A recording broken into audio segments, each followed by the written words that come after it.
Things Are a podcast where we have the goal to help young Christians today to grow in their faith, knowledge, etc. In this episode, we'll be talking about church history. I'm Chris and I'm here with Hayden. How's it going, Hayden? I didn't forget to ask this time. Yep, let's go. We broke the streak. That's good. It's Yeah. going good, Chris. We got school. He's officially up. I was very sick, by the way. When I said I was sick for that recording, I was very sick and missed pretty much the first whole week of school. But I did dress up as Oppenheimer for the first day of physics, which I thought was kind of funny. It wasn't as funny as I thought, but it was still pretty funny because I had another buddy dress up as Oppenheimer. But yeah, we just dressed in suits and bowler hats, and some kids said looked like we were from the mob. Um, yeah, but no, taking a lot of harder classes this year, a lot of dual credits, Yeah, some the dual physics. credit. I could have taken an easier class for my science, but I don't know. I like physics, so took that. And yeah, it's Physics. been going pretty good. We do grinding out the homework. Feel pretty studious with the larger amounts of homework because it makes you feel better when I get a lot done. But Yeah. yeah, got a stop motion project I got to get done this week, and yeah, that's pretty much it. What about you, Nice, nice. Chris? Why didn't you just take two sciences? That way you could take the same science that I'm in and then I the other honestly day you could. take I honestly physics. could. Isn't it? Yeah, I think it's the same period. I could, but I don't want to because I don't know, very off topic. But what do you do? So yeah, you actually answered the question. I was surprised. You said we broke the streak and then you paused and I was like, so is he gonna answer the question? And you said, actually, I've been doing pretty good. So that's good to know. The That's good to know. robot answer. Bot Nation. Sorry, that was a little cringe. Um, Speaking of, oh I yeah, think joke of the day. Yay! Cluck, yeah, cluck, cluck, cluck. This one was not made last minute. Yay! Cluck, cluck, let's cluck, cluck, cluck. go. Yeah, I did this yesterday while doing instead of doing homework. Yeah, But this was yeah, a very planned joke of the day. I yeah, it's mean, is very it even a planned. joke? I don't know. No, It's better than a joke. yeah. So the joke of the day is the spreading of Christianity in the apostolic age is considered a barter, but at the end of the day, it's more of a martyr. Ah, ah, ah. Ah, you're supposed to laugh with me. That was I was Cringe supposed to laugh. Nation, but Chris said I'm really good at rapping apparently from that. So I made a Christian rap, but it's horrible. I'm still gonna rate it because I'm cause it's kind of funny. It goes like this. Yeah, I'm reformed. What's wrong with being conformed? Put you in a college dorm. Watch the doubts come in like a storm. Mm. Shoot, why we slacking? Seriously, we be lacking. Replace the Bible for a fake, and we say it's in his namesake. But do we really know him? Because we got nothing left to show him. Didn't he say to make disciples in every nation? We can't do it in our own because we on the PlayStation. We should be like martyrs, even if we stutter. Stay in him when times get harder. Did we forget the mission even after the Great Commission when where he gave us opposition? Hey, we are we going to church for the show because we run after the blows. Oh my gosh. He's with us even in the lows. Ooh. Oh, Ooh. that's insane. That's insane. No, it's mid, but all right. But that's a horrible and cringe tie-in into our episode, which is a church history series we're gonna do Yeah, on let's and go. off on different time periods of the church. We're gonna start from 0 AD to around 300 AD, 337. This is really known as the Apostolic Age. It's like one name for it. We have Wow. two different questions. We have my question, who are the early church fathers, and we have Chris's question, which was what were the important events in the church, early church. So yeah, should we go actually should we go back and forth or Uh, I mean, I think it would be more consistent if we answered each question first. all I right. mean, but Yeah, for reference, just to show you have no perception of time, zero was 2024 years ago. All right. that's crazy. Okay, that's now that we're in context, we can explain what's going on. Yeah, we're in context now, guys. That should have been the joke. That should actually have been the joke. The rap All is right, anyway, better. the rap was not better. The rap had a good bar. And that's the part wherever I go. We should be like martyrs, even if we start to stay in him when times get harder. That's a good. That's Oh, that. That's like that's okay. Anyway, We're very off topic. I'm sorry about that, everyone who's listening or those who are still listening. But we're getting on track. So, who were the early church fathers? This was a great question. I did a lot of research, and I'll cite my sources at the end. But first early church father that I found, or the first one in this line of notes, I guess, is Clement of Rome. He's guessed to we don't really know the exact times they lived or like exact, but we have guesstimates. So all these are really guesstimates. He lived from 35 to 99 AD. He was an early church father who ministered during the Apostolic era. He was a bishop in the Church of Rome. He's most known for his letter to the Church of Clement. This Clement is the one mentioned in Philippians 4:3. Forgot I had a Bible verse. Fortunately, I have a Bible. Ha ha ha. Let me quickly turn there. Clement, this Clement is the one mentioned in Philippians 4:3, where it says, "Yes, I ask you also, true companion, help these women who have labored side by side with me in the gospel together with Clement and the rest of my fellow workers whose names are in the book of life." So he also, yeah, so he wrote to the church of Corinth with concerns for their leadership. He told them to seek humility and follow the examples of Jesus. This letter contains a call to repentance and holiness. The letter of oh my gosh, the letter of First Clement references many books in the Bible, such as Genesis, Romans, Galatians, Ephesians, oh my gosh, I can't speak today. First Corinthians and Philippians. Gospel citations from both Matthew and Luke are also present. First Clement is also one of the first letters to affirm the justification through faith alone. And it says, "And we too, being called by his will in Christ Jesus, are not justified by ourselves, nor by our own wisdom, or understanding, or godliness, or works which we have wrought in holiness of heart, but by that faith through which, from the beginning, Almighty God has justified all men, to whom be glory forever and ever. Amen." That is, if you ever want to read the what's it called, First Clement, it's First Clement 32. It's not a canon Bible book, but it is a letter written after. So like all these early church leaders wrote letters after that, and they have their own little letters so you can really hunt down somewhere. But they're all pretty cool. Cool. Next church leader is Polycarp. I recognize his name, but I totally forgot what he did, so I did some research and I didn't know Yeah, about this same, guy. same. Yeah. So Polycarp lived from 69 AD to 155 AD. He was a Greek bishop of Smyrna. Is that how you pronounce it? Has like no vowels in it, so I don't know. Yeah, I'm gonna say Smyrna. Smyrna.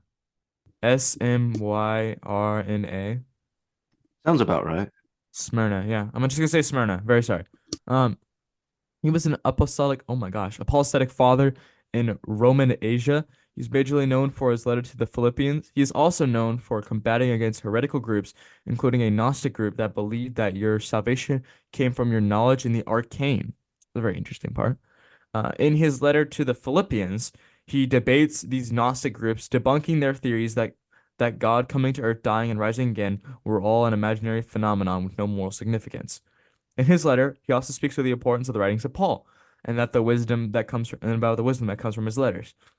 On his way back to Smyrna after a debate with another church leader on the Easter celebration, Polycarp was arrested by a Roman proconsul. Whatever that is. I don't even know what I wrote there. Some Roman guy. Some Roman guy, yeah, and burnt to death when he refused to renounce Christianity. This event has been, oh my gosh, eulogized. What? And the martyrdom of Polycarp, one of the earliest known Christian documents of nature. I don't know what that word is. I don't even know what these words are. I did these notes a while back. The martyrdom of Polycarp, which is one of the earliest known documents of this nature. Interesting. Debunking a bunch of heretics. For real. Next is Ignatius. He lived from 50 to 108 AD. He was the bishop at the Church of Antioch. Some say that he was the small boy that sat on Jesus' knee when he said in Matthew 18:2 through 4, "He must be like the little children to enter the kingdom of heaven." Now, he is actually the right age for this to be true. He's called, he's also called Theo, Theophorus, or God bearer, a title he was given because of how closely he held God to himself and because he sat in the lap of God incarnate. He was a disciple of the Apostle John. His texts are not in the New Testament, but are sometimes read alongside them. There are seven letters of Ignatius, including his letter to the Samaritans, Philadelphians, Romans, Trallians, Magnesians, and Ephesians, and his letter to Polycarp. All of these were written quickly due to the fact he may have been going to his execution at the time. He was speed writing all this, pretty much. These letters of Ignatius include much wisdom, including the hierarchy of the church. He very much loved the hierarchy of the church. As a bishop, he discusses the importance of following the leaders God gave them. He also stresses the importance of living the Christian faith. He was executed by lions in arena, a death he willingly chose to happen, even telling the Romans in his letter not to rescue him. All right, next we have Barnabas. Could not find when he was born. We know he died in 61 AD though.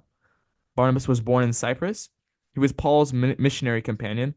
Originally, his original name was Joseph, though many called him Barnabas, which means son of encouragement. Paul and Barnabas went on many journeys. During one, they brought a young man named Mark. Halfway through the journey, Mark turned back due to the harsh conditions of the journey. Later, Barnabas suggested that they should take Mark again, giving him a second chance. Paul did not want to go with Mark, though, so they split. Paul and Silas going one way, Mark and Barnabas going the other. He later became a church leader in Antioch. He also called over Paul to help him in the faith, and the two worked in Antioch. A great many were given faith, and it was there that the followers of Jesus were called Christians. He eventually was martyred for his faith in his hometown of Cyprus. All right. Nice. Next is Papias. I thought his name was Papias, but it's actually Papias, so that's cool. He was born in 80 AD and died in 163 AD. He was an overseer in Hierapolis. Do not know how to pronounce that. He was a friend of Polycarp. He heard the preaching of the Apostle John and of his works. He heard the preaching of the Apostle John. All of his works have been lost. All we have all we have of his writings are quotations from other writers, uh, Irenaeus and Eusebius. We only have 10 fragments of his writings. He was martyred for his faith.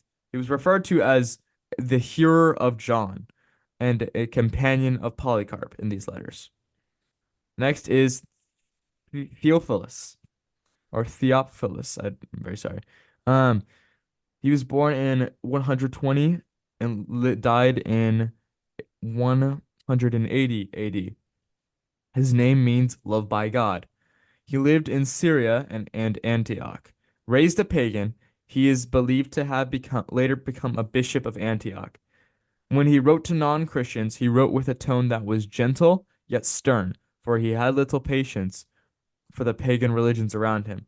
He was well known for his apologetic writings that were directed at debunking the accusations of pagan critics. In these letters, he would explain the practices of Christians to a non-Christian audience. He's also one of the first Christians to write a commentary on the Gospels. The only works from him that have survived, though, are his letters to his friend Autocleus. This letter was a defense for Christianity. One such defense was that Christians were not atheists just because they didn't worship the gods of the Roman pantheon. He was also known for using the Trinity to describe one God who uses three persons. He is renowned for his chronology of the world's history. He took great interest in this, and he places the creation of the world at 5,529 BC. You can actually look this up. It's really cool. Whenever I was doing research, he put time between every event. So like creation to Noah, Noah to Abraham, Abraham to David, David to the prophet Isaiah, I think, Isaiah to Jesus, and then Jesus' life until death. And then at the end, he added all the numbers up, and he got that. And I thought that was really cool. So, But you can go look at that. do you think that he was a old Earth creationist or a young Earth creationist? Anyway, that was just a joke I wanted to throw in. Sorry about that. I got Nah, a you're cough. good. You're good. You got a cough too. That might be for me. My bad. Okay. So that's all my notes on the church leaders, but I have one more thing to say. There are many other church leaders, first of all, that I would call you to pursue in learning. There are a big list of church leaders, and I just picked out a few that had the most information on them because there's not much information. And speaking of information, I got most of it from Britannica and the Pastorix and Apollostatic Church, the Post Apollostatic Church YouTube channels. Those are two great YouTube channels for learning about this age. The information was really nice. If there's one thing we should learn about these early church leaders, though, is that they did, they did, well, gosh, they all did the most to spread the gospel. They did not fear death when it came, and pretty much all the leaders above were martyred. And it truly shows the extent of their faith back then. We live in a time where professing God won't get us martyred, or at least in America. We're very fortunate to be believers in this time. Not only the time of Jesus reigning in heaven and us knowing about the resurrection, but also the time of what we have mainly what we have in America, this freedom of speech, where we won't be stoned or burnt at the stake for professing Christ. Mhm. So use it. Like I said in my rap, the one bar I'm into my notes off with, we should be like martyrs, even if we starters. Stay in Him when times get harder. All right, on to you, Chris. That's great.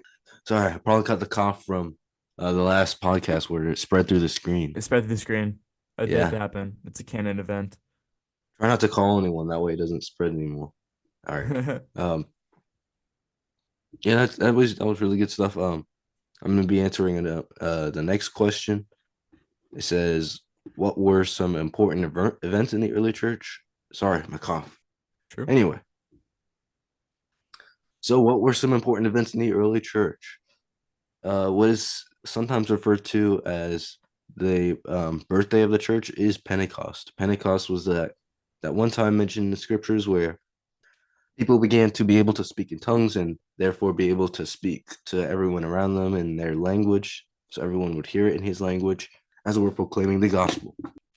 Pentecost is generally considered the birthday of the church by some historians, which is a useful thing to note because that's really when things started to take off and the spread of the gospel began to grow. One big important event that happened pretty early on was the Council of Jerusalem. It happened around 50 AD, and this council addressed the issue of whether Gentile converts to Christianity needed to follow the Jewish law. The decision was made that they should relax these requirements because it was crucial for the spread of Christianity among non-Jewish people. The missionary journeys of Paul the Apostle, undertook several missionary. Oh wait, sorry. I forgot I should mention this. Um, you can find the theme of the Council of Jerusalem also mentioned in Galatians. Some people speculate that Galatians 2 might actually be referring to this council, so it's useful to know that. Another important thing, Hayden touched on this one, is the missionary journeys of Paul. Paul and the apostle undertook several missionary journeys. There was Silas, the guy who we had on the podcast. No, not that Silas. We had a different. He was accompanied by a different Silas, a different Barnabas, Hmm. and yeah, people like that. They accompanied him in establishing churches and spreading Christian teachings. His letters to early churches form a significant part of the New Testament. Paul wrote a lot. Really, a lot of the New Testament is made by him. Another thing that happened was the persecutions. So what happened was the early church faced a lot of significant persecution. Much of this came from Roman emperors. A lot of the persecution came from emperors such as Nero and other leaders. For example, in the year 64 AD, a great fire swept through Rome, destroying much of the city. Perhaps you've heard about this in a history class or something like that. But yeah, there was the Great Fire of Rome, destroyed a ton of the city. Um, and of course, Nero was like, "Hey, these Christians? It's their fault." And he blamed the Christians for a variety of reasons. Some political, some speculate that it could have been um, his influence or his experience with Christians, or how he thought that it would take the center of attention away from him, and the Christians would instead focus on their God in his eyes, and he wanted to be as if almost godlike. So yeah, he was a pretty dangerous guy, according to HistorySkills.com in an article titled "Nero's Reign of Terror: How Christians Became Scapegoats for Rome's Problems." He it says this quote: Nero preferred to publicly execute those who refused to renounce their faith, either in events he'd personally organized or at regular state sponsored times. At times, Christians were pitted against savage animals, such as dogs, in a gruesome display of violence and bloodshed. At other times, victims were crucified. Another particularly gruesome form of execution was to burn Christians alive as human torches, which is just horrible. This is happening because people refuse to renounce their faith. Why? Because they realized serving their eternal God, serving creator of the universe, the one who saved them and freed them, is greater than bowing down to the will of the dictator. So if they were able to face persecution such as this, we should be able to go out and spread the gospel, even if we're going to lose a few friends in the process. Another thing that happened was the destruction of the Second Temple in 70 AD.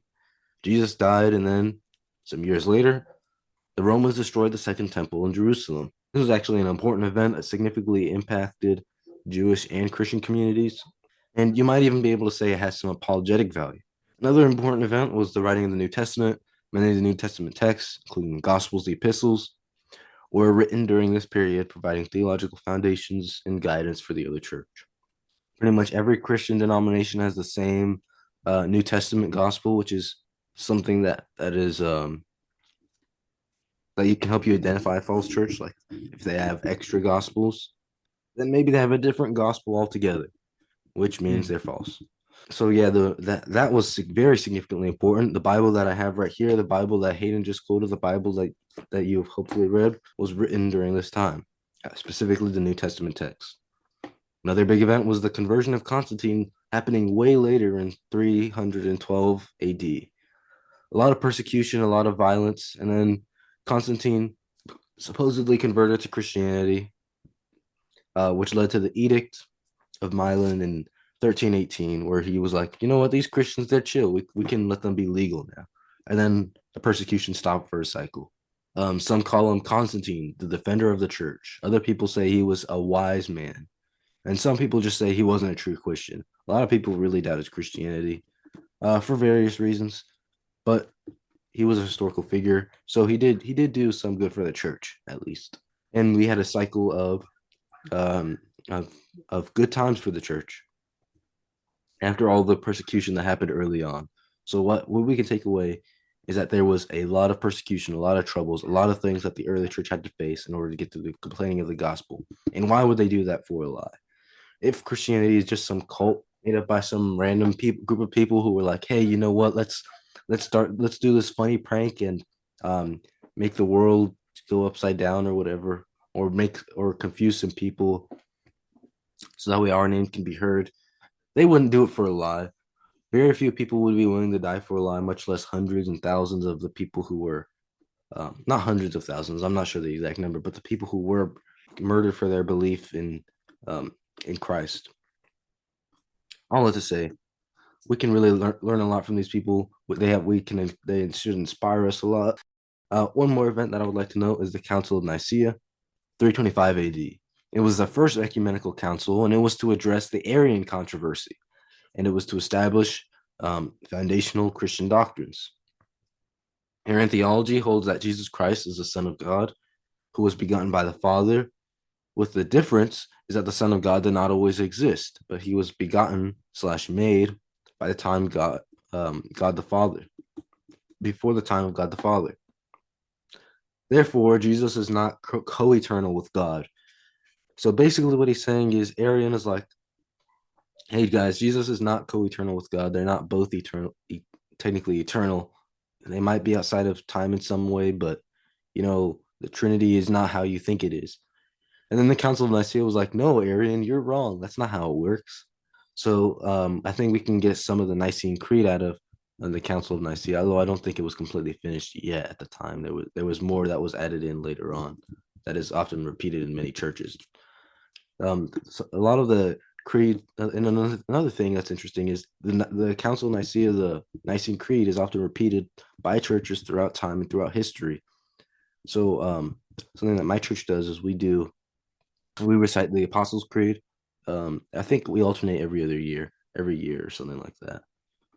Nicene or Apostles' Creed. But one thing we always say is that we're not just reciting it by ourselves, we're reciting it with churches and believers throughout time and throughout history. Not just the people who are in the room or something at that very moment. And then Constantine died in 337, and from there on, um, a new era started. But that's for another episode. So I guess that's kind of a cliffhanger. What's going to happen next? Who knows? Maybe we'll do another episode on church history. We did mention at the beginning this is going to be a series. Yeah, we did spoil the series part, but we'll never know when. Never know the day nor the hour we will upload this Exactly. the It might second take a part. few years. It might take a few days. Who knows? Knowing my editing Hmm. speeds, probably a few years. Anyway, so the takeaway that we can have from this is that the early church, they went through a lot. You know, it wasn't just silence for many years until the Reformation happened, and then there was a lot of things that were happening in the early church. The gospel was booming. Many cities were becoming Christianized. There was great preachers, and there was great suffering, and there was great pain that people had to go through.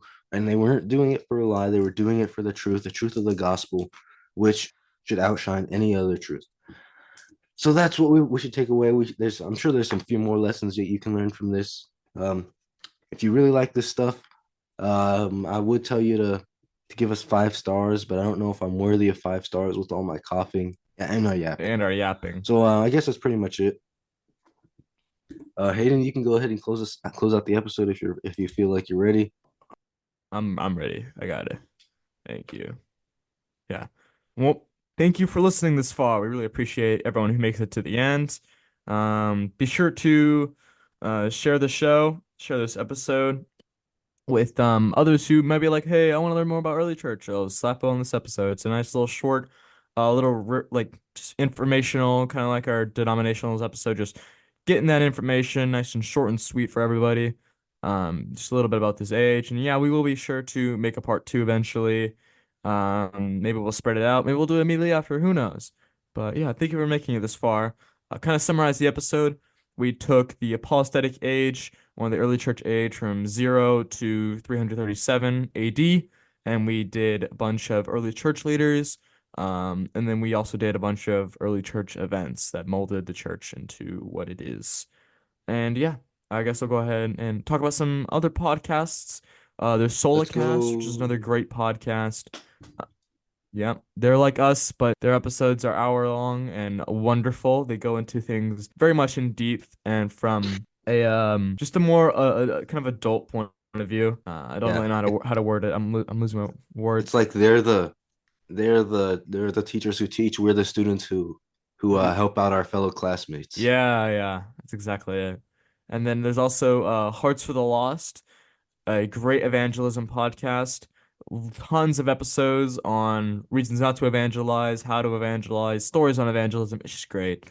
Mhm. They also have a ministry, heartsforthelost.com. Be sure to check them out if your church is interested in hearing them do some teaching. And yeah, now we gotta do the hardest part of the podcast next to making the joke.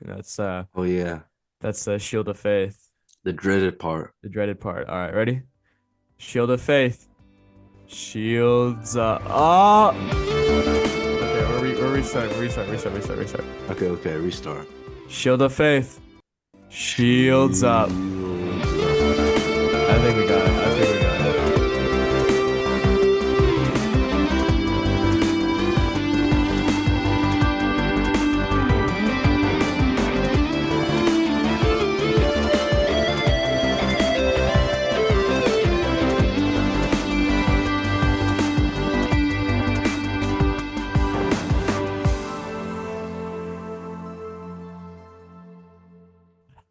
I mean, if you drag it out long enough, eventually they'll Yeah, intersect at some point. shields up, shields up, shields up, shields up. Yeah, Remember the we one with had to get it there. Silas? Yeah, that's literally what I'm quoting. It's a meme, Batman. Okay, well, Oh, we've brought that up like way too many times. we need to bring him back. I need my Yeah, boy. we do need to I need bring. my We boy also need to back. find a Barnabas. We need to find a Paul. We need to bring all Oh, them back as well. I don't think I know a Paul. Is there anyone named Barnabas? Um, we'll just tell someone we know to change their Yeah, name. yeah, yeah, yeah, yeah. We'll find a Joseph and we'll find a Joe and tell him to change his name to Barnabas. Joe, the Bible teacher? Wait, No way.